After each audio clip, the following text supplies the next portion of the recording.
தாவீதுக்கு இருந்த ஒரு அனுபவம் என்னன்னு கேட்பென்றால், வனாந்தரத்திலும் அதிகாலையிலே தேவனை தேடுகிற ஒரு அனுபவம் இருந்தது. பொதுவா சிலர் ஜெபம் பண்ணுவாங்க.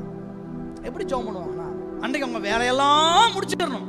காலையில் ஏன் சொன்னா நிறைய வேலைலாம் இருக்கும்ல, எல்லாத்தையும் முடிச்சுட்டு அப்பா சமையலை முடிச்சிட்டேன், கடைக்கு போயிட்டேன், வாங்கிட்டு வந்துட்டேன், வேலையை முடிச்சிட்டேன், எல்லாம் முடிச்சுட்டு கடைசியில் எங்க வருவோம்னு கேட்டீங்கன்னா ஜெபம் பண்ணுவோம்.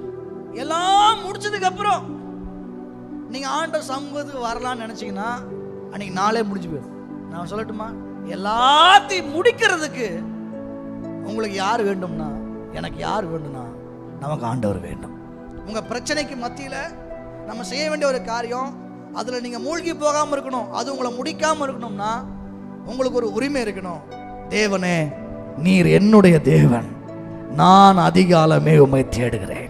பைபிள் என்ன சொல்லுது? முதலாவது தேவனுடைய ராஜ்யத்தையும் அவருடைய நீதியும் தேடுங்க, அப்பொழுது இவைகளெல்லாம் நீ தேடுகிறது எல்லாம் உனக்கு கூட கொடுக்கப்படும். அப்ப நம்முடைய சவாலுக்கு மத்தியில, பிரச்சனைகளுக்கு மத்தியில, நம்முடைய சூழ்நிலைகளுக்கு மத்தியில ஃபர்ஸ்ட் பிளேஸ் ஆண்டவர் கொடுக்கிறது மாத்திரம் அல்ல, நம்முடைய ஃபர்ஸ்ட் டைம் ஆண்டவர் கொடுக்கிறது.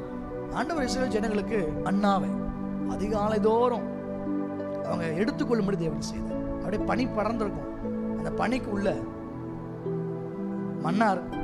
வெயில் ஏறினதுக்கு அப்புறம் போலான்னு இஸ்ரவேல் ஜனங்க நினைச்சிருந்தா அவன் போறக்குள்ள அது உருகி போயிடும். காலை தோறும் அவருடைய கிருபைகள் புதிதா இருக்கிறது.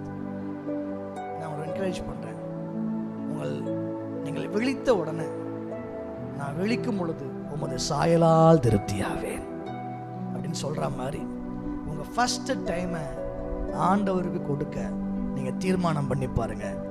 ஒவ்வொரு நாளும் கர்த்தருடைய நடத்துதலை உங்க வாழ்க்கையில் நீங்கள் பார்ப்பீங்க.